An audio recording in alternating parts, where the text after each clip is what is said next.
Bienvenidos, bienvenidas. Es una enorme alegría en nombre de la Facultad de Comunicación de la Universidad POR Uruguay estar hoy moderando esta actividad final de las primeras jornadas y mediaciones de la comunicación.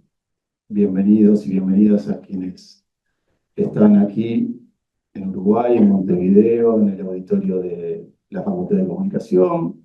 Bienvenidos y bienvenidas también a quienes están vinculadas de manera online. Es un gusto, como les decía, presentar esta mesa que tiene además la particularidad de cerrar las primeras jornadas y mediaciones de la comunicación. Saludamos particularmente y agradecemos la generosidad de sumarse a la mesa de mutaciones tecnológicas, innovación y desconexión digital, a Silvio Weigord y a Mora Matassi. Muchas gracias por estar en Estados Unidos, en Buenos Aires. Es un enorme placer que podamos tener esta actividad con ustedes. Brevemente, para no demorar precisamente las exposiciones de Mora y de Silvio, contarles que Inmediaciones de la Comunicación es una revista académica de la Facultad de Comunicación, ya con 25 años de historia, nació allá por el 98. Desde entonces ha publicado innumerable cantidad de artículos, entrevistas, reseñas misceláneas que dan cuenta de una apuesta institucional importante, de la necesidad de consolidar también espacios de discusión, debate y darle cabida a investigaciones rigurosas de calidad que por suerte nos llegan y a puñados, y conformamos un equipo que trata efectivamente, por la confianza que nos dispensan los investigadores e investigadoras del campo de la comunicación y disciplinas afines, tener obviamente todo el cuidado y el respeto para que los artículos postulados terminen publicándose de la mejor manera posible y hagamos nosotros la mejor revista que podamos hacer. Esta actividad, hay que subrayarlo, está además y tiene la particularidad no solamente de cerrar las primeras jornadas y mediaciones de la comunicación, sino que al mismo tiempo están hechas de manera conjunta con la Universidad de San Andrés, particularmente también con MESO, ¿no? Con el Centro de Estudios sobre Medios y Sociedad en Argentina. Agradecemos especialísimamente a Eugenia Milchestein y en el nombre de ella a la Universidad de San Andrés por permitirnos compartir un espacio con MESO que nos prestigia y al mismo tiempo nos da mucha fuerza para seguir adelante en lo que serán próximas ediciones de estas jornadas. Sin más, también en realidad planteándoles que todo esto se da en el marco de unos próximos festejos por los 30 años de la carrera, la Facultad de Comunicación, que antes se llamaba Facultad de Comunicación y Diseño, que arrancó la revista, como decía, Inmediaciones de la Comunicación allá por el 98, veo acá en el auditorio a Virginia Silva, al decano de por entonces, Eduardo Iporoso, hasta hace poco, a dos piezas fundamentales de ese proyecto que encaminaron, que pasó por muchas etapas, que tanto agradecemos y que desde hace unos años nos permite a la Universidad Ort tener una presencia y una posibilidad de llegar con la revista a distintos lugares y tener la posibilidad también de compartir y hacer circular artículos de calidad. En ese marco también el agradecimiento y parte de esto también tiene que ver con Esteban Zunino, el nuevo flamante decano, que está efectivamente proyectando realizaciones de este tipo y mediaciones en ese sentido. Es un espacio que nos honra compartir con ustedes y que esperemos que pueda tener próximas ediciones año a año por todo lo que implica la puesta en circulación de una revista y por todo lo que implica también la tarea académica. Sin más, ahora sí, ya creo que no me olvido de nada. Quiero presentarles a Mora Matassi y a Silvio Weisbord. Tienen currículos ambos muy extensos. En particular, voy a detenerme en algunas muy breves consideraciones de ambos. Arranco por Mora Matassi, que tiene una ponencia titulada El mantenimiento de la desconexión digital voluntaria, una exploración alternativa de la mediatización y la conexión permanente. Mora es máster en medios, tecnología y sociedad, es máster también en tecnología, innovación y educación por la Universidad de Harvard, es licenciada en comunicación por la Universidad de San Andrés, es profesora actualmente en el Departamento de Ciencias Sociales de esa universidad, de Argentina, investiga sobre comunicación, tecnología y cultura digital, ha publicado innumerables artículos en diversas revistas académicas y entre otros trabajos acaba de publicar junto a Pablo Bukowski el libro Conocer es comparar, estudiar las redes sociales a través de los países, los medios y las plataformas. Mora, te damos la bienvenida. Otra vez el agradecimiento por la generosidad y la predisposición para formar parte de estas jornadas. No, bueno, muchísimas gracias. Estoy súper contenta y honrada de participar en este evento. Quiero agradecerle a Esteban, a Eugenia, a Lautaro, a Guillermina, a Olivia de Meso, o sea, a ORT Uruguay y también a Meso Argentina. Bueno, y a todas las personas que están presentes, de nuevo, para mí es un honor presentar acá, que también esté Silvio Whiteboard. Así que bueno, voy a compartirles mi pantalla. Eh, a ver, ahí está. Ahí está la primera diapositiva. ¿Se ve bien? Se ve muy bien. Genial. Bueno, voy a empezar. Cuando me preguntaron de qué tenía ganas de conversar con ustedes, se me ocurrió presentarles un tema en el que yo vengo trabajando, sobre todo en mi tesis doctoral, pero también antes de mi tesis doctoral, que tiene que ver con lo que llamamos desconexión digital voluntaria. Ahora voy a tratar de contarles un poco más en detalle de qué se trata eso. Pero lo que quise hacer un poco con el título de la presentación es correr el eje de la desconexión para pensar cómo pensar en la desconexión digital voluntaria nos ayuda a entender cómo se mantiene día a día la conexión al entorno digital. O sea, es como una especie de enfoque alternativo a pensar cómo se construye el entorno digital diariamente, pensar en esta pregunta que les voy a compartir ahora a lo largo de mi presentación por lo que llamamos desconexión digital voluntaria. Ahora, ustedes me dirán, ¿qué es todo esto? Bueno, ahora les voy a ir contando porque el término puede ser quizás intuitivo, quizás lo escucharon, hay algo de esto de que está bastante de moda, pero quiero ser más precisa al respecto. Pero para eso me gustaría empezar por acá. En general, voy a hacer el argumento de que en los estudios de la comunicación y de los medios y de las tecnologías de la comunicación y de la información, tendemos a saber en general más sobre los usuarios, así llamados porque se supone que usan una tecnología, que sobre los no usuarios de las redes. Es decir, hay una prevalencia en el campo por estudiar el uso más que el no uso o el desuso, que es un poco la variante del uso y del no uso que yo voy a estudiar.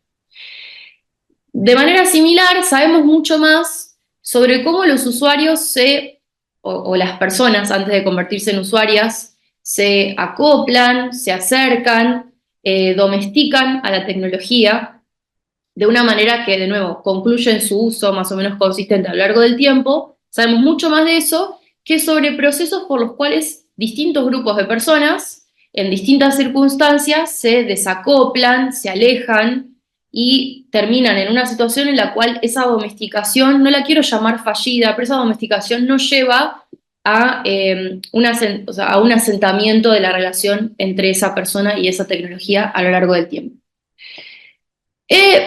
El tema del desuso de medios y de cómo un medio reemplaza al otro sí está estudiado. De hecho, si son personas que probablemente lo sean, que vienen trabajando o leyendo en temas de comunicación, sabrán que hay un montón de teorías, por ejemplo, todo lo que trabaja Carlos Scolari con el tema de ecología de medios, o todo lo que tiene que ver con McLuhan y la escuela de Walter Ong, ¿no? Digamos, pensar en la evolución de los medios, eso en algún punto asume que hay procesos de desusos de los medios, ¿no? Pero en general eso se lo tiende a pensar de forma más colectiva y a nivel como más macro, meso y macro. O sea, se piensa como de repente un medio, no sé, la televisión desaparece o muere, ¿no? De hecho, se habla en estos términos, bueno, la televisión murió. Dicho sea de paso, ya escuchamos decenas de veces, ¿no? La idea de la muerte de los medios, la muerte de la televisión, y siempre como que terminan resucitando. Es como la expresión "The king is dead, long live the king", ¿no? Como siempre se asume la muerte de un medio para que ese medio después nazca. Ahora en Argentina estamos llenos de streams, ¿no? Que se consumen por televisión y parecen tener algo muy vinculado con el género de la televisión en vivo, pero etcétera. Quiero decir, el tema de cómo un medio reemplaza al otro sí está estudiado a nivel más macro, pero desde lo que le pasa a las personas, desde los usuarios, como creadores de mundos, está mucho menos explorada la pregunta sobre el desuso. Y de hecho, entre el uso y el desuso hay algún mecanismo en el medio que tampoco, también está dejado de lado. Yo voy a decir que eso es importante. Y voy a decir que eso es importante, o sea, saber sobre ese proceso es particularmente importante en un contexto en el cual las tecnologías que yo decido estudiar, que son las redes sociales, pero también podríamos hablar un poquito de el desplazamiento entre redes sociales y dispositivos móviles, ¿no? Como por ejemplo el teléfono. Digamos, me interesa pensar todo este problema del desuso y del alejamiento en un contexto en el que las tecnologías que decido estudiar y que son de las más usadas en el mundo a nivel mainstream, uno podría hablar de modas, digamos, más del 62% de la población mundial tiene por lo menos alguna red social, estamos hablando de un fenómeno de masa ya, uno podría pensar que es importante estudiar esto porque de hecho hay discursos públicos bastante consistentes, por lo menos en la cultura occidental y en el caso de Argentina, que plantean que, o que mejor dicho, que leen a estas tecnologías, en particular las redes sociales, como máquinas de casino que generan situaciones de adicción y que generan situaciones de pérdida, donde hay una inversión de dinero y de tiempo que va a pérdida porque hay un tema del diseño del sistema que lleva a esa pérdida. También son codificadas socialmente como lo que llamo casas de espejos, como imagínense una feria o un carnaval donde hay distintos juegos, en un barrio está la rueda y en algún momento, si vieron alguna peli de terror que muestra una situación así, un personaje entra en un juego de espejos donde todos los espejos se reflejan, se distorsiona la imagen y el sujeto termina como una especie de laberinto. Hay algo de codificar a las redes socialmente como esto. Y también hay algo muy poderoso de pensar las redes casi como arenas movedizas, terrenos inciertos en los cuales cuando uno se mete es muy difícil salir. Estas son algunas de las metáforas, ¿eh? Podemos pensar en muchísimas metáforas más porque hay múltiples metáforas sobre las redes sociales. Esto es algo que también me interesa pensar y que estoy pensando en mi tesis, porque es un terreno tan fértil, ¿no? Para generar metáforas sobre cómo nos imaginamos nosotros como sujetos, cómo relacionados con otros, cómo nos imaginamos el poder de las tecnologías en la sociedad, etc. Pero bueno, todo esto es para decirles, el tema del no uso, que está poco estudiado, yo decido pensarlo en un contexto que me parece que lo hace más interesante porque justamente estas metáforas hablan de algo muy difícil de dejar de usar. Sin ir más lejos, y les estoy hablando acá con dos ejemplos del contexto súper argentino, porteño también si se quiere, pero argentino, acaba de salir en Netflix, no sé si alguien la vio, una película de Adrián Suar, producida por Netflix, que se llama No puedo vivir sin ti. Yo no la vi todavía, la tengo anotada, es la historia de un hombre, Adrián Suar, que es adicto al teléfono móvil y a las redes sociales, pero sobre todo al teléfono, y que entra en una especie de terapia de autoayuda para salvar su matrimonio, esto está en el tráiler, de personas que también se reconocen a sí mismas adictas al teléfono.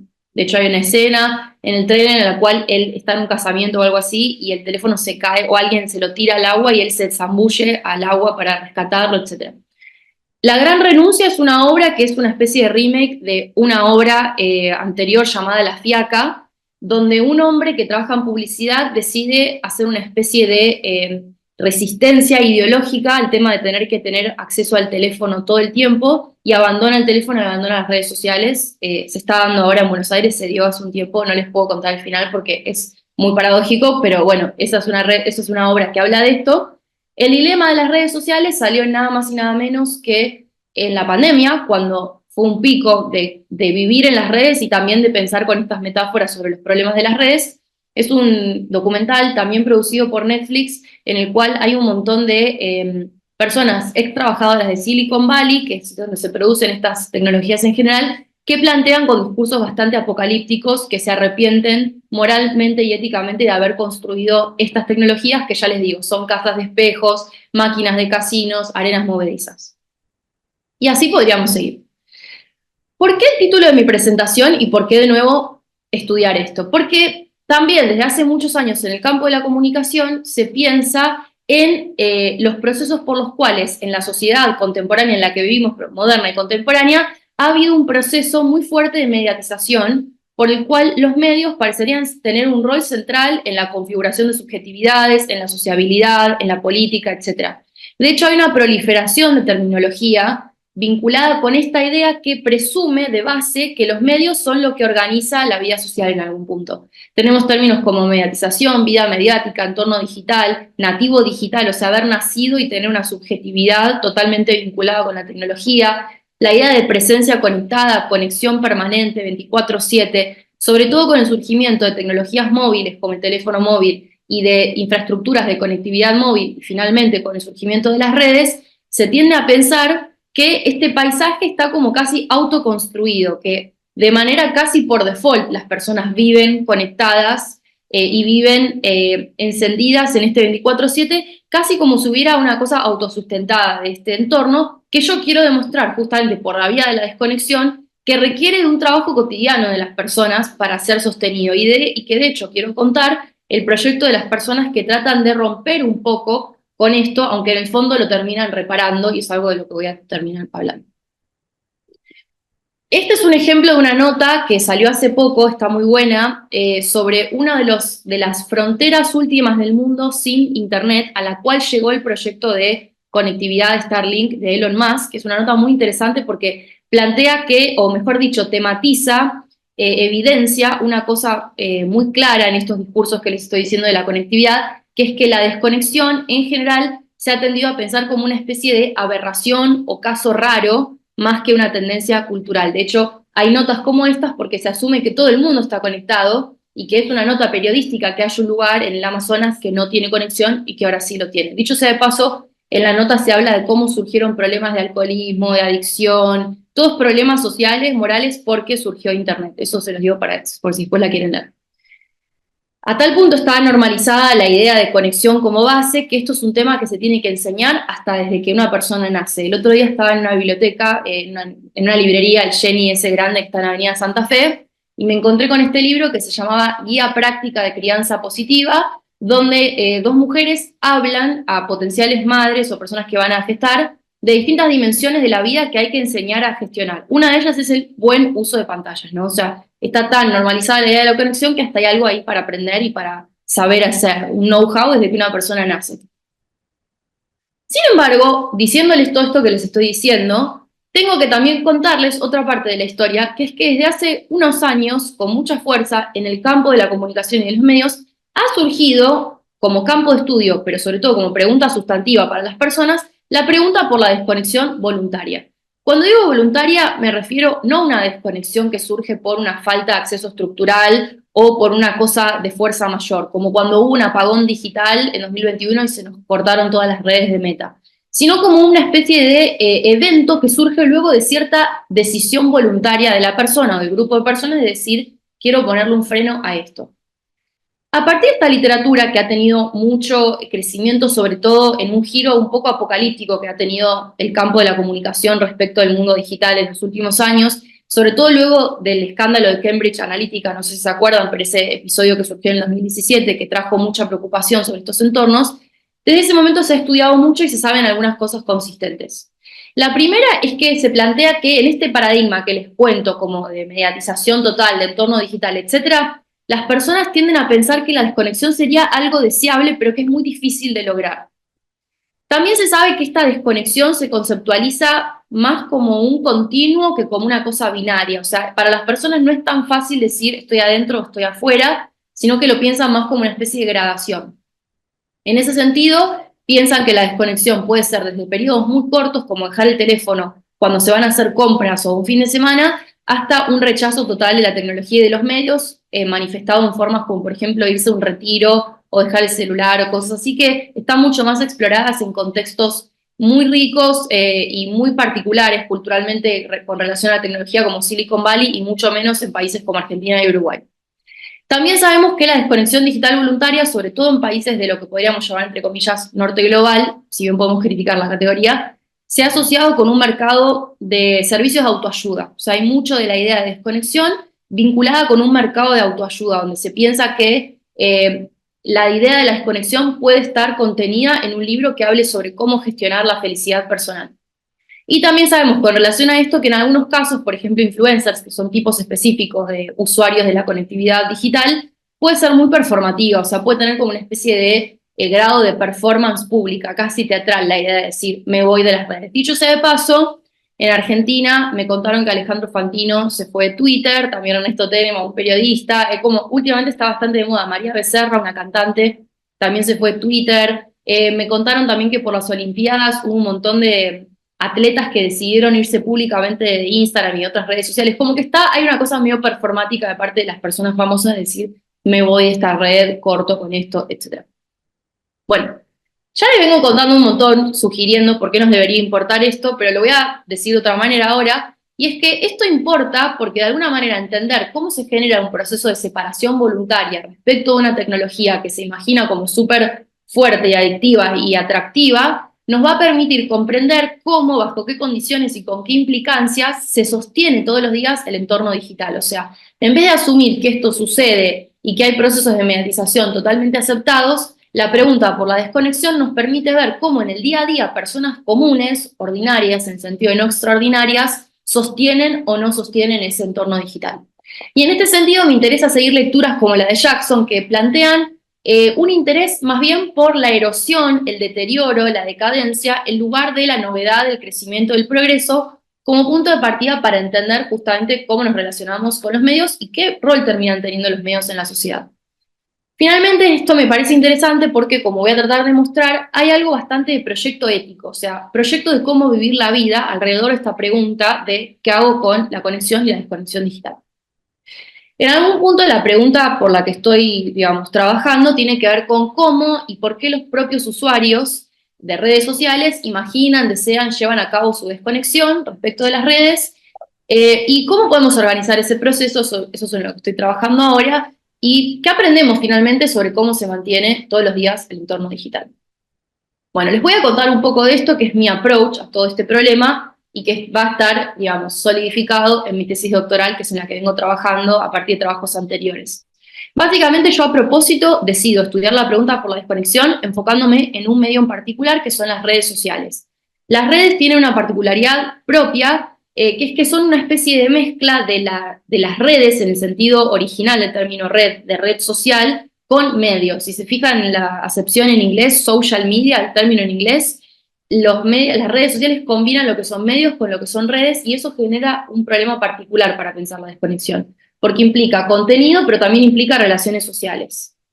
Además, lo que hago es estudiar cómo las personas se desacoplan. En Argentina, yo llamo desacoplar a este proceso, de distintas redes para estudiar qué rol tiene la tecnología y las plataformas, perdón, las culturas alrededor de cada tecnología. Entonces estudio distintas redes sociales que las listo ahí.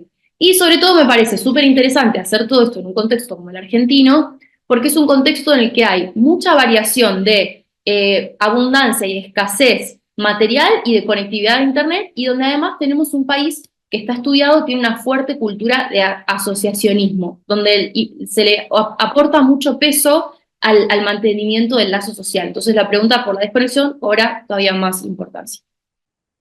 En términos teóricos, lo quiero decir muy rápido, uno puede pensar en la desconexión y se ha pensado de distintos lentes. Yo combino estos que están acá. Lo voy a pensar como una especie de técnica del gobierno del yo, o sea, una especie de técnica por la cual el sujeto lleva adelante su vida y su alma, su cuerpo y su alma. Esto viene de la teoría del gobierno, de la gobernamentalidad de Foucault, ¿no? Esta idea de, bueno, rezar, alimentarse bien, estoy generalizando, bueno, dejar de usar redes, por ejemplo, como una especie de proyecto ético de cuidado. También podemos pensar en la desconexión como una cosa más de resistencia ideológica a la tecnología que termina transformando la forma que la tecnología toma.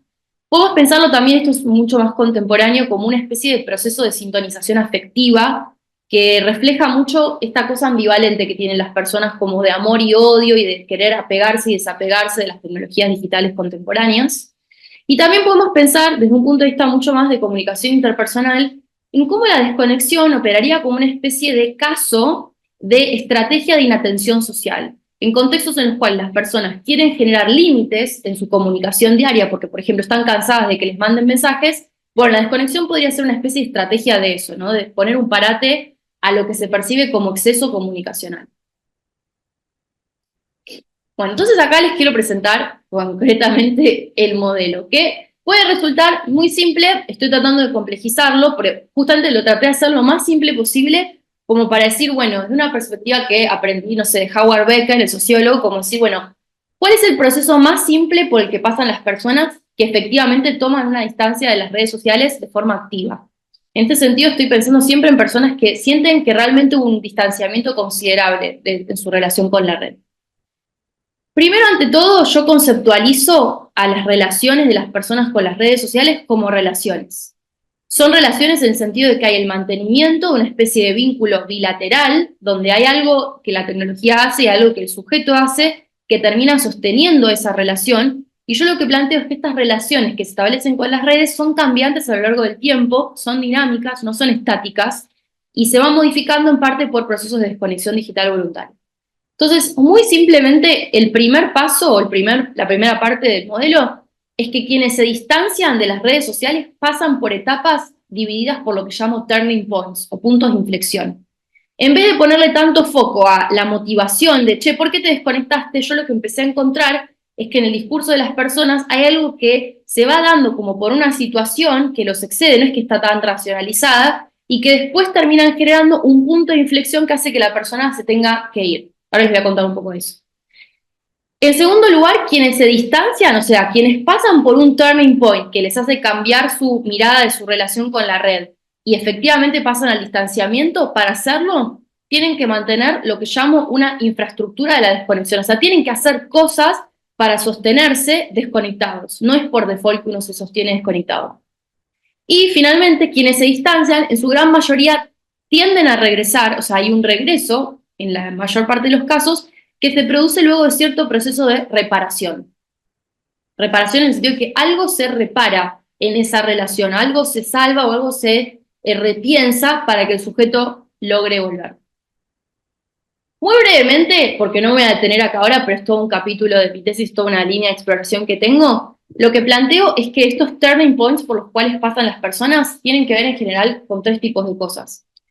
Puede haber algo muy vinculado con la naturaleza que la persona le atribuye al medio, por ejemplo, que el medio sea adictivo o que el medio resulte que invada la privacidad personal. También pueden ser turning points vinculados con la relación con el otro, y también pueden ser turning points vinculados con el yo, como un proyecto en construcción. Sin ir más lejos, si una persona dice, María Becerra, me voy de Twitter porque he vivido tanto odio online que me tengo que ir, ese es un turning point vinculado con la relación con los otros. Pero si una persona dice, me voy porque quiero mejorar mi vida y quiero ser una mejor persona, ¿cómo desarrollo mi tiempo? Ese es un turning point porque está más vinculado con el self. Bueno, esto no importa. Voy a pasar al otro y acá también. Algunas ideas sobre cómo se mantiene esta infraestructura de la desconexión digital. De nuevo, en mi tesis hago toda una distinción, una tipología relacionada con esto, pero ahora tengo que ir cortando y les voy a contar en general. En general lo que encuentro, y esto no les dije, pero básicamente hice muchas entrevistas individuales y en persona, y también hice una encuesta representativa a nivel nacional de la población online en Argentina. Lo que encuentro es que las personas viven la desconexión digital como viajes en general que tienden a la soledad en el sentido de que son viajes solitarios. Acá no estoy explorando tanto procesos de lo que llamo abandono por cohorte, o sea, cuando todo un conjunto de personas hace una especie de proceso de migración digital, como ha sucedido quizás con Facebook para muchas personas, no todas, sino que miro en general cómo se viven estos procesos de desconexión que surgen de estos turning points como viajes solitarios. Las personas que se separan de las redes tienden a sentir que esto es un viaje contra el resto de la sociedad, que es un viaje contra las modas y contra las tendencias, y que se va a vivir como, de nuevo, pues lo podemos pensar con relación a la literatura modernista, como un viaje de un héroe que no es que termina necesariamente aprendiendo algo o volviendo de la guerra con algo para compartir, sino que es una persona que se fue sola, vivió su camino de forma más o menos traumática, y ya veremos cómo vuelve. Hay una variable clave que yo observo, que es la idea del esfuerzo. En este proceso de desconexión digital es muy importante que haya la presencia de registro de hay que hacer un esfuerzo para sostener esto. No es natural y no es por default, sino que hay toda una serie de empujones o nudges en inglés, de los cuales las personas se tienen que servir para sostener esto. Desde personas que tienen sistemas de contraseñas guardadas en cajones para no tener que acceder a una plataforma, hasta personas que tienen que obligarse entre amigas a ser accountable entre ellos, o sea, a rendirle cuentas a un amigo para decirle no entré a esta aplicación. Después lo que se observa en estos viajes es que cambia mucho el repertorio mediático, o sea, que una desconexión de un medio probablemente implica una desconexión a un nuevo medio y que siempre por cada desconexión hay una especie de nueva conexión con otra cosa del mundo. También hay una cosa muy importante en estos viajes del mantenimiento de la desconexión que tiene que ver con afrontar costos. Todo el tiempo hay que afrontar los costos y los compromisos que implican de haberse ido a estos lugares donde se gestiona gran parte de la vida. Al hacerlo, las personas apelan a distintos tipos de discursos. Uno de los discursos a los cuales más se apela es un discurso holístico que plantea el tema de revisar el propio yo como un proyecto que tiene que estar siendo cuidado de ciertos entornos tóxicos, pero también hay cierta apelación a discursos expertos tipo médicos. Por ejemplo, esto no hace bien, de esto hay que alejarse, etc. Finalmente, y esto es algo que yo no me esperaba cuando empecé todo el proyecto, hay un gran grado de humor y de comedia en todo esto. De hecho, y por eso les digo que siempre es algo a lo que se vuelve, esta es la tercera parte del modelo, se vuelve con cierto grado de humor y comedia. Porque en el fondo estos viajes que a nivel individual se viven con mucho estoicismo, en algunos casos, y como proyectos que hay que sostener para guardar, cuidar algo del propio yo, etcétera, desde el otro lado, o sea, del lado de la recepción de las personas, se viven entre cierta admiración y cierta burla, ¿no? Esto es un hallazgo consistente en la tesis. La idea de que las personas dicen, me fui a esta red y las personas me dijeron, dale, ¿quién sos, loco? O sea, ¿qué te estás haciendo? Tipo, ¿estás haciendo el capo, etcétera? O personas que dicen, wow, esta persona se fue y volvió a los 2 días, ¿no? Como proyectos muy fallidos que lo que terminan generando es un efecto como de comedia y de recepción con humor de todo esto que un poco le baja como el precio al costado más ético que tiene para muchas personas esta necesidad después de estos turning points que les conté de salirse de ahí. Bueno, para terminar, simplemente decirles que la desconexión nos permite entender cómo las personas se conectan. No pude desarrollar mucho acá, pero la intuición que les quiero dejar es que si las personas tienen que hacer todo un proceso para desconectarse, es que también tienen que hacer procesos para conectarse al entorno digital. Y finalmente, algo que estoy trabajando es básicamente cómo un problema social se convierte en un problema vinculado con la tecnología, como se puede observar acá oblicuamente. Así que bueno, nada, gracias. Dejo acá y dejo de compartir.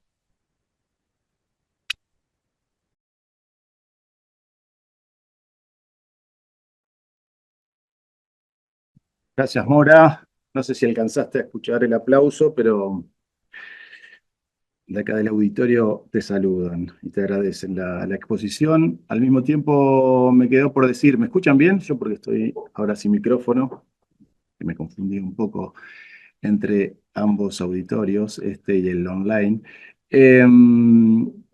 Me quedó por decir particularmente que tanto aquí en el auditorio, después de las presentaciones, esta de Mora y la que sigue de Silvio, como a través de el chat online pueden hacer preguntas, dejar comentarios. La idea es recoger todo lo que puedan agregar o decir ahí, eh, para que, bueno, después podamos abrir la conversación a partir de lo que dijo Mora y lo que ahora va a decir o exponer Silvio Weisbord, a quien presento, presidente de la Asociación Internacional de Comunicación, doctor en Sociología, licenciado en Sociología también por la Universidad de Buenos Aires, en la Universidad de California se doctoró, profesor en la Universidad de Washington, es autor y editor de varios libros. Su último libro precisamente es El Imperio de la Utopía, mitos y realidades de la sociedad norteamericana, publicado por Editorial Península en 2020. Tiene obviamente un frondoso currículum que, como dije, resumimos aquí, y agrego que es editor de la prestigiosa revista internacional de comunicación, ¿sí? Con lo cual también Silvio está en los menesteres que de alguna manera nos convocan hoy. Título de la ponencia de Silvio es Lo futuro del periodismo o por qué el periodismo sigue siendo relevante. Gracias, Silvio, por estar y te dejamos en comunicación.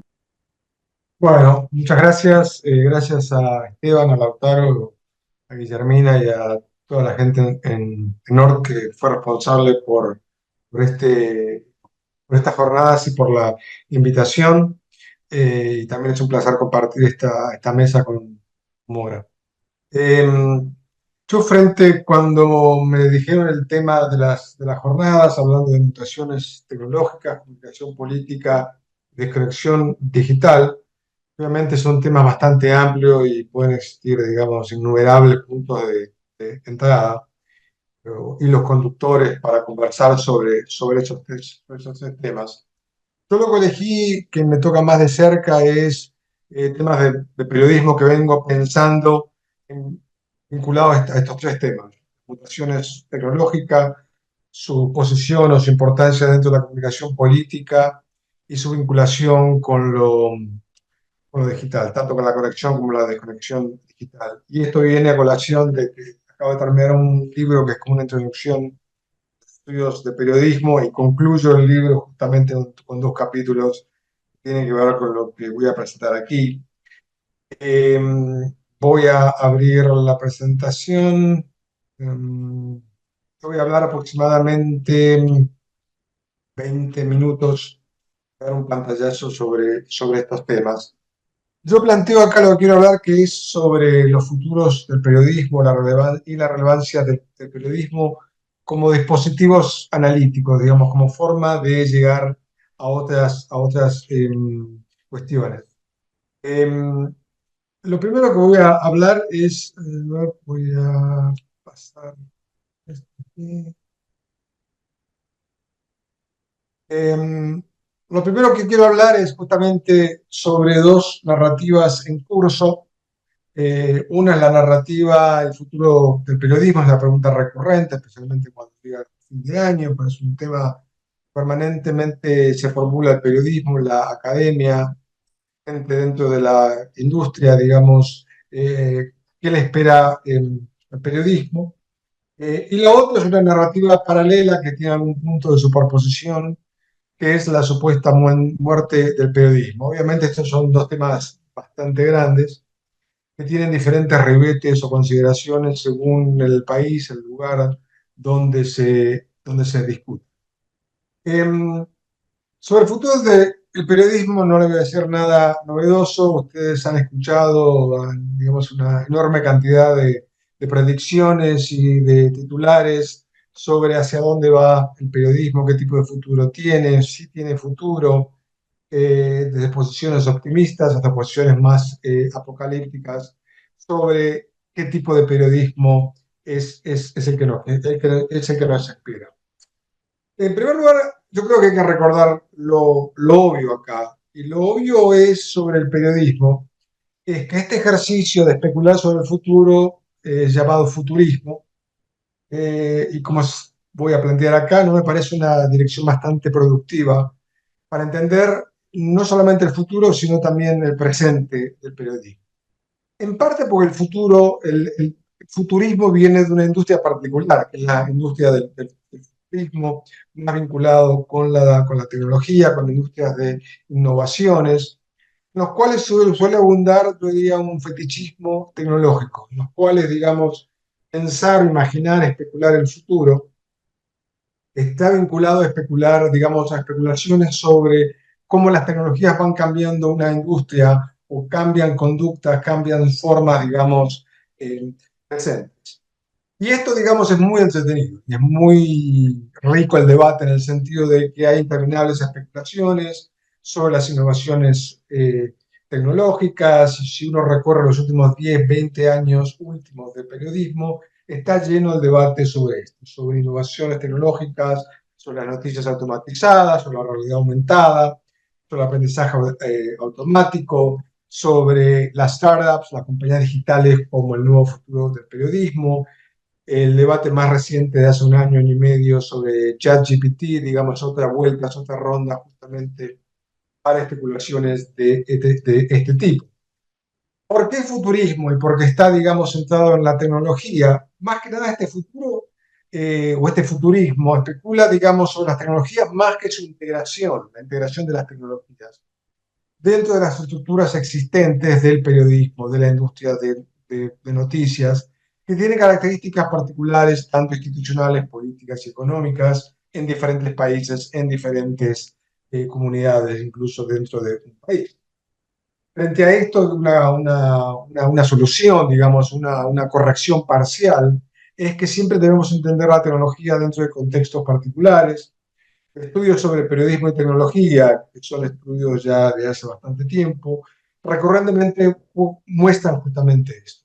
Que no hay que poner la tecnología adelante del periodismo, sino entender el periodismo como contexto institucional, económico, político, para entender la incorporación de las tecnologías. Entonces, digamos, la sugerencia aquí, acá es evitar el futurismo como un ejercicio simple de hacer predicciones, desligado de lo que es la investigación sobre el periodismo. Es un terreno bastante rico que nos muestra justamente esto. Y lo otro es que rara vez uno se pone a, digamos, a especular o visualizar el futuro, aprendiendo de qué pasó con las predicciones pasadas y las realidades reales. Están sostenidas en el aire y no sostenidas en una larga historia de adopción, rechazo, adopción parcial de diferentes tecnologías dentro del periodismo. Y frente a esto me parece más interesante ver cómo se construyen diferentes futuros del periodismo, más que entrar simplemente en las especulaciones. Y esto, digamos, creo que aparece constantemente sobre el periodismo de datos, el fact-checking, la inteligencia artificial. Vemos, digamos, que hay una nueva ronda de especular sobre esto, desprovisto de entender las características propias de inserción o no de las tecnologías.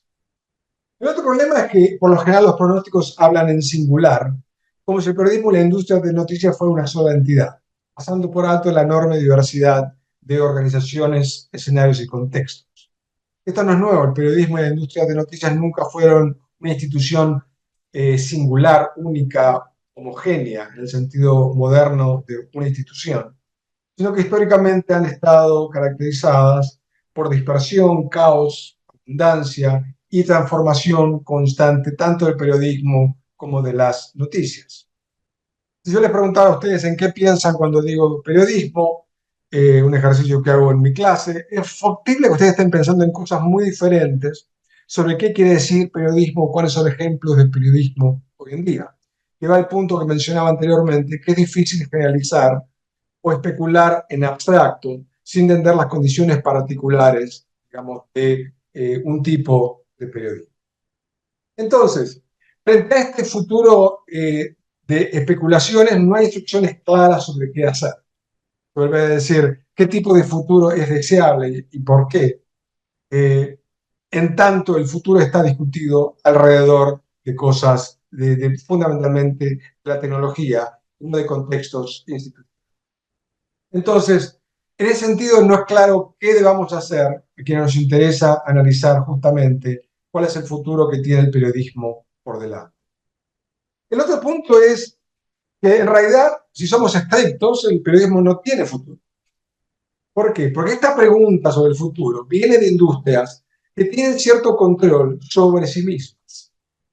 En cambio, el periodismo es una de esas profesiones, la industria de noticias es una de esas industrias, que está permanentemente reaccionando, más que siendo completamente autónoma, frente a una variedad de fuerzas externas, como la tecnología y la política o factores económicos y financieros. Entonces, una institución, una industria, una profesión que carece de suficiente autonomía, recursos o voluntad unificada hacia dónde vamos, le es mucho más difícil moldear futuros múltiples, justamente porque está en este modo reactivo. Esto no quiere decir que no haya futuro, sino que no hay futuro único. El tema es cómo formulamos la pregunta considerando las particularidades propias del periodismo y la industria y sin poder de decisión autónomo, lo que persiste son decisiones difíciles, sensibles y frágiles, que es lo que caracteriza al periodismo y la industria de noticias de los últimos 15 a 20 años, reacción constante frente a estas innovaciones externas. Por eso el periodismo tiene un futuro frágil.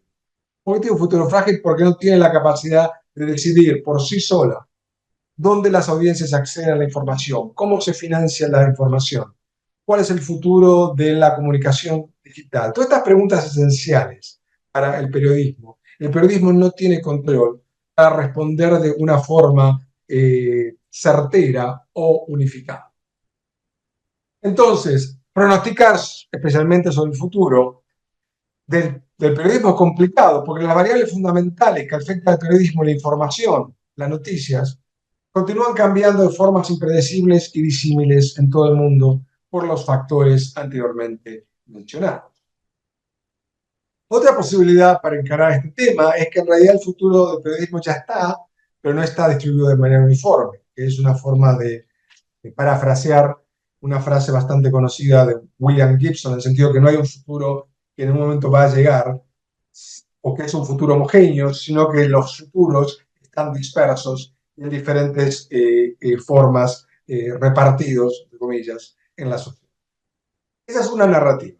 La segunda narrativa que quería hacer unos comentarios sobre la narrativa de la muerte del periodismo, que supongo que muchos de ustedes también han escuchado diferentes cosas. Acá hay un ejemplo de titulares recientes en Estados Unidos, con, digamos, un mensaje, un tono claramente apocalíptico sobre la muerte del periodismo, solamente un manojo de ejemplos.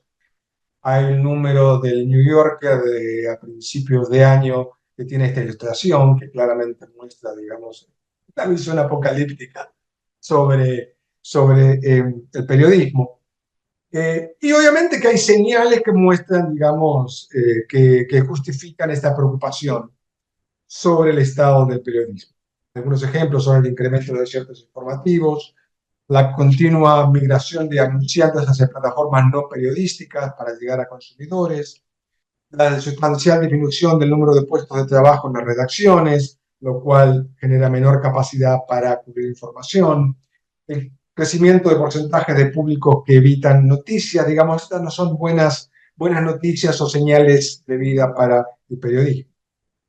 Las razones son ampliamente conocidas, no las voy a repetir acá, pero en el sentido, digamos, que justamente la sociedad digital, digamos, dio un cimbronazo a las bases tradicionales que el periodismo supo tener gran parte del siglo XX, sentado, digamos, arriba de la pirámide de la jerarquía de producción, distribución y consumo de información y de noticias, ¿no? Esto lo podemos hablar.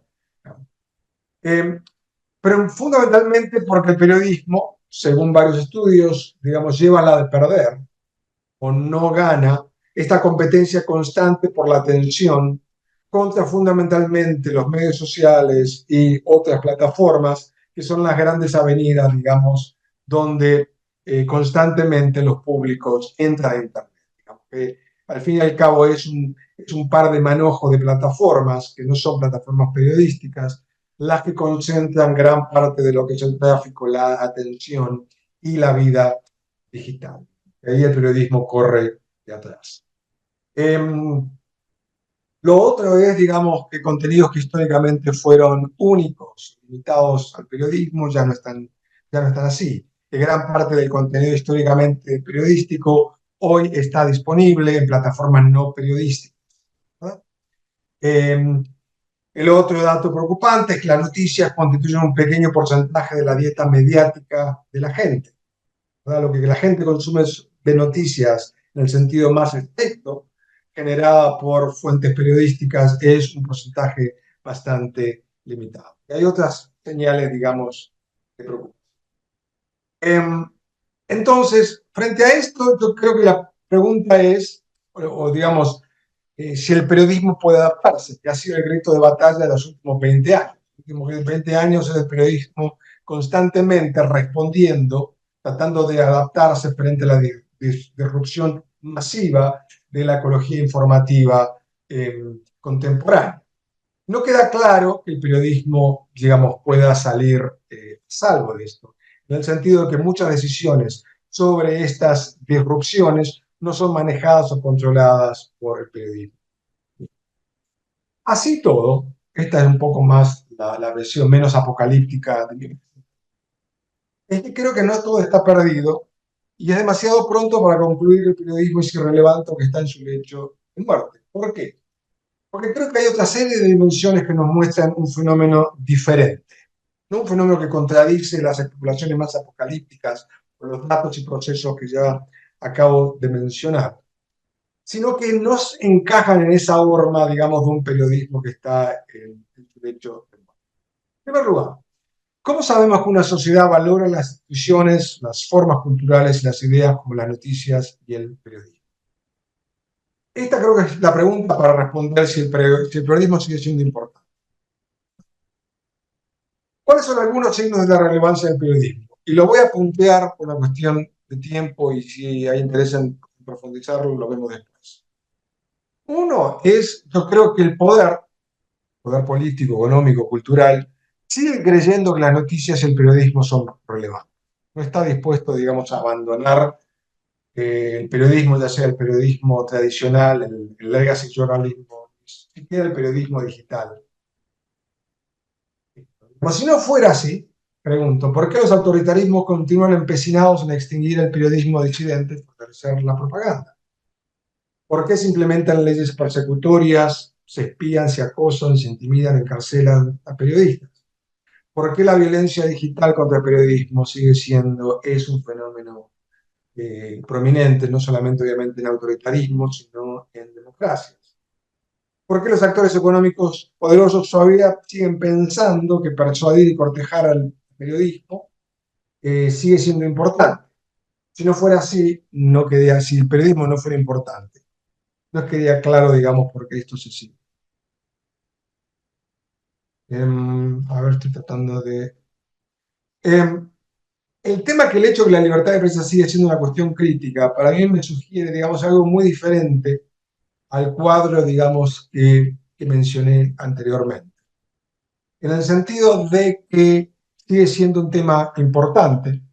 El otro punto es que estudios recientes en varios países, incluso en países en América Latina, muestran que los medios tradicionales siguen siendo importantes, dominantes en términos de audiencias y poder para establecer agendas políticas, públicas, de opinión pública.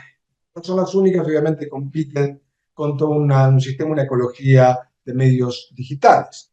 Pero es prematuro, digamos, descontar la importancia que tiene.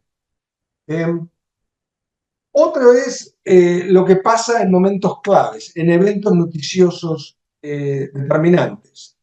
El periodismo tradicional y el periodismo digital siguen atrayendo enorme atención durante esos tipos de grandes noticias.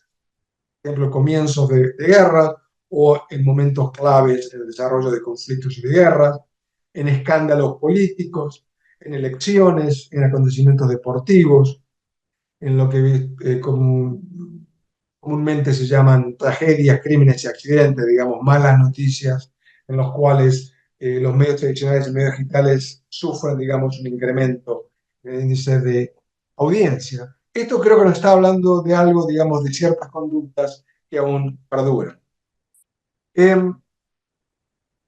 Lo otro es la presencia y la influencia de organizaciones de noticias específicas, ¿vale? Es decir, estoy hablando de más de organizaciones de nicho, ¿verdad? Ciertas organizaciones que tienen importancia. Doy un ejemplo.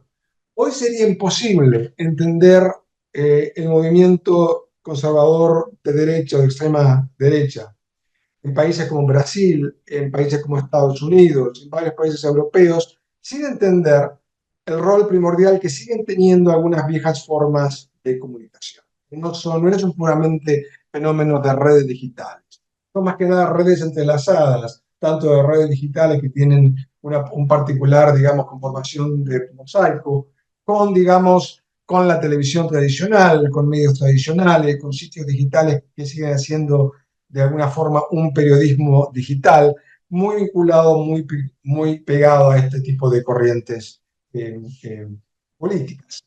Y hay otros ejemplos, digamos, algunos que están en esta lámina, otros no, que nos muestran justamente algunos fenómenos políticos son difíciles de entender sin lo que convencionalmente podemos entender periodismo.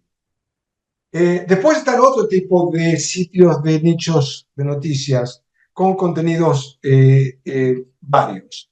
Acá podemos hablar de temas que tienen que ver con con medio ambiente, con temas de energía, con temas de economía, que se dediquen a públicos relativamente nichos, relativamente cautivos, y tienen un modelo económico que es viable dentro de las condiciones existentes. No son, entre comillas, medios masivos en el sentido que se dirigen a una audiencia enorme, sino una audiencia mucho más. Entonces, creo que por estas razones, voy a concluir aquí, creo que es prematuro hablar que estamos en un mundo postperiodístico. Yo creo que estamos en un mundo con un tipo diferente de periodismo. Esto se vincula con la primera pregunta sobre el futuro del periodismo.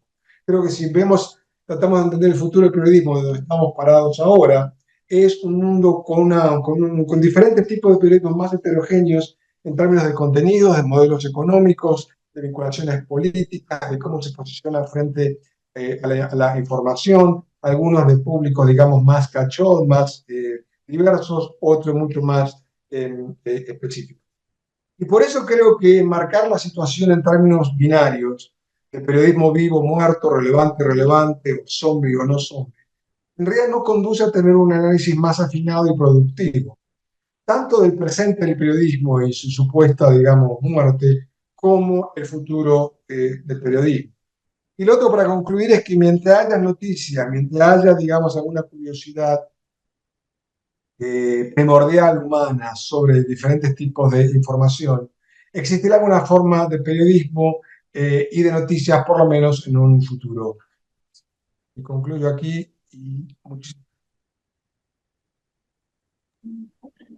Gracias, Silvio, y ya 8:20, sin abusar más de la generosidad, otra vez agradeciéndoles, Mora, Silvio, por haberse prestado a esta conversación, a esta exposición y charla. Nos despedimos, les agradecemos enormemente, le agradecemos nuevamente a Eugenia y a la gente de Meso este primer encuentro, que espero no sea el primero, sino el principio de un vínculo perdurable, y damos formalmente por finalizadas las primeras jornadas de comunicación, de mediación de la comunicación, que también esperamos que pueda repetirse en los próximos años y contar con ustedes. Muchas gracias a todos.